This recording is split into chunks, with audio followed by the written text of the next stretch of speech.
Hello students, welcome to Dhalsar classes. Previous lecture हम लोग first wave feminism को discuss किया था। So today will discuss the second wave of feminism. The emergence of the second wave feminism in the 1960s, that the movement got rejuvenated, especially with the publication of Betty Friedan's The Feminist Mystic in 1963। First wave के बाद जो उसकी momentum था वो second wave तक पहुंचा और 1960s में ये और मजबूत हो गया और उसके असर था बेटी फ्रीडेंस जो बुक लिखे थे 1963 में, the feminist mistake, and that became important way to understand that how the second wave of feminism started. उस बुक में फ्रीडन has pointed out that women still felt frustrated owing to their confidence to the domestic works and roles of a mother and a housewife. वो कहते हैं जो fast wave के बावजूद भी आज भी, इसका मतलब during second wave of feminism, वो कहते हैं जो मदर की रोल है उस चीज को उतना इम्पोर्टेंस नहीं दिया गया, उनकी रोल को सीमित रखा गया और हाउस वाइफ के नाते उनकी जो लाइफस्टाइल से था वो एक फ्रस्ट्रेट या एक लिमिटेड माहौल के साथ या चार दीवारों के साथ सीमित था। So consequently, the second wave of feminism discuss that how the woman is very much related to the legal and political rights. तो ये जो रिजर्व नहीं हो पाया था लीगल राइट्स और पॉलिटिकल राइट्स, वो किस तरीके से अकम्प्लिश हो और उस तरीके से जो पहले से रिजर्व नहीं हुआ था उनकी प्रॉब्लम्स को, तो सेकेंड वेव ऑफ फेमिनिज्म उस बात को दोहराता दैट किस तरीके से कानूनी या राजनीतिक अधिकार में इनको एक बेहतर पोजीशन मिले और उस अधिकार को ये लोग अपने अंदर लाए और उस बात आधार पर समाज में इनकी परिवर्तन हो। So with the works of Germaine Greer and Kate Millett, what was earlier considered the political rights of women, now radicalized to include sexual, psychological, personal aspects of women's oppression.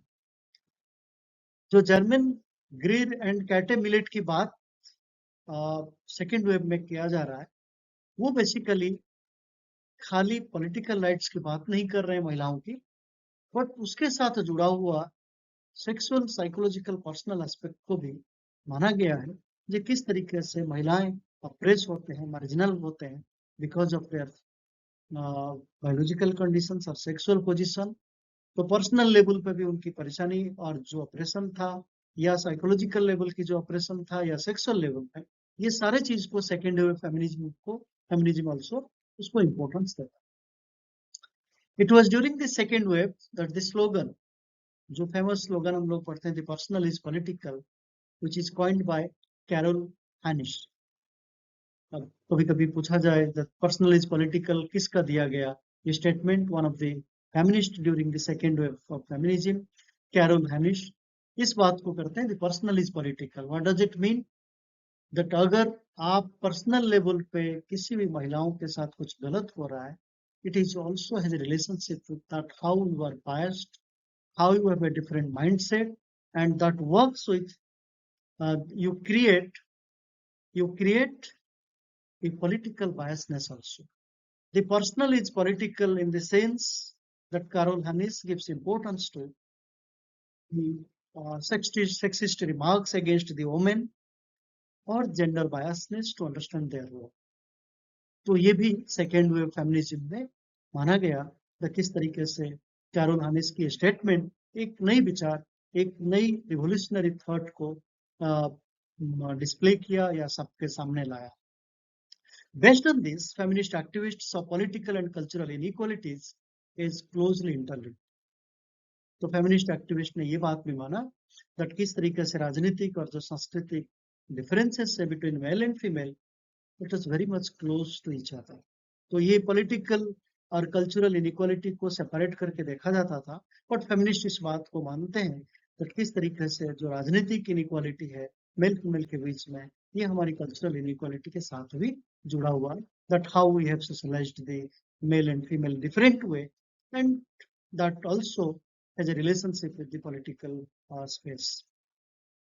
It was a period when personal lives of women were seen as a reflection of deeply political power structures of patriarchal society. और second wave feminism इस बात को और मानता है that हमारी जो political space है, पॉलिटिकल पावर है, वो एक पेट्रियार्कल सोसाइटी को सिनोनिमिकली प्रूव कर रहा है, that how the political dominance, the political power is controlled by the male. तो इसका मतलब डोमेस्टिक स्पेस में भी हम लोग पेट्रियार्की को समझते हैं, जो घर पे मेल डोमिनेंट स्पेस क्रिएट किया गया है। Similarly in a larger phenomena in the state, जब हम राज्य की बात करते हैं, देश की बात करते हैं, नेशन की बात करते हैं, तो वहां की पॉलिटिकल स्पेस में या पॉलिटिकल पावर में भी एक मेल डोमिनेंस नजर आया, और it is not specific to in one country और one nation, it is larger country, any country in a larger statement, in a larger society, also it was reflected. Thus, unlike the conventional feminist, radical feminist of this period kept politics of personal at the center of their home. That means जो radical feminist थे, वो थोड़ी सी liberal feminist से हटके ये सारी चीज को, जितनी भी चीजें पर्सनल था, वो उनकी political movement के साथ जोड़ के देखा. So that means whatever is personal, it is not private, it is not your personal space, it is a relationship with the public, it is a relationship with the other space. So that became an important dimension by the radical feminist to go beyond the domestic space of patriarchy.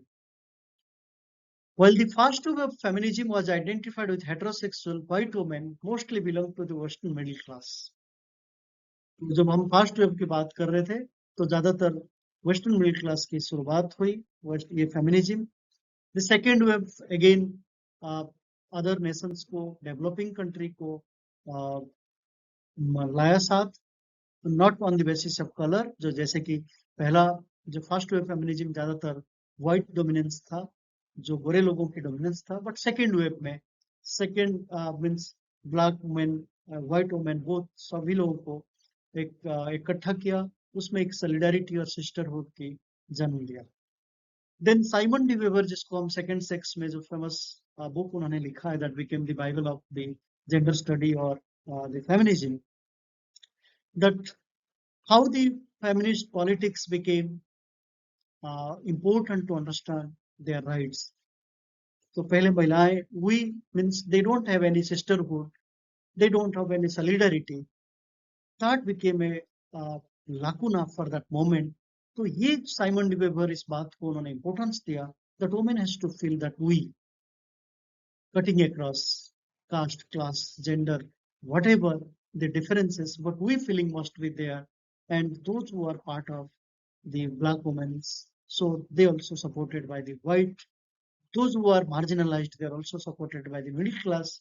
So that we feeling became an important mark after the Simon de Beauvoir's work in 1949, the second sex. तो उससे पहले उनके पास एक solidarity या एकता नहीं था, इसीलिए women movement को इतना मोमेंटम मिला नहीं था. So that became another way to understand that how the idea of Simon de Beauvoir gives a strong basis to find their rights, to work for their rights, and that moment became an important way to understand the solidarity among the women. To tackle this problem, it was prophesized that how the women struggle in a class struggle, and the women can have a social class, not only the race, not only gender, not only caste. So ये जो operation था महिलाओं के खिलाफ, so महिलाओं को feel किया गया that all the women are equal in terms of there is a social class which is opposite to the patriarchal class. जो पुरुषत्व वर्ग था, उस वर्ग से अपोजिट में खड़ा है जो महिलाओं को लेके एक सोशल क्लास क्रिएट हुआ. This emergent feminist political theory was manifestation of intersection of 3 sets of ideologies, जिसको हम 3 तरीके की विचारधारा जो फेमिनिस्ट के साथ जुड़ा हुआ, liberal feminism, Marxist feminism and radical feminism. So Marxist feminist को कहा जाता है this is the extension of socialist feminism. ये 3 जो फेमिनिस्ट आइडिया है that became important way to understand the second wave। ये सेकेंड वेव में ये तीनों की एक इंटरसेक्शन हुआ और 3 विचारधारा को लेके महिलाओं की जो आंदोलन था, जो फेमिनिस्ट मूवमेंट था, ये स्ट्रंग टू स्ट्रंगर हो गया। Besides this, during this wave, the feminists saw women having a better approach towards achieving solutions to social problems. So that is going beyond their biological construction as a female, that how the feminists wanted to see that women are better to handle the social issues and social problems। तो ये feminist idea जो second wave feminism है, इस बात को मजबूती से रखा गया कि किस तरीके से सारे महिलाएं इस चीज को समझे that they are better than the male to handle the social problems। So biological construction उनकी जो ऑपरेशन के आधार था, उससे ऊपर जाके इस बात को सेकेंड वेव फेमिनिज्म इंपॉर्टेंस देता है, that how they are better than men and they can think about their own rights and have a better creating a better space for the women। Thank you so much for watching Dhalsar classes। Thank you।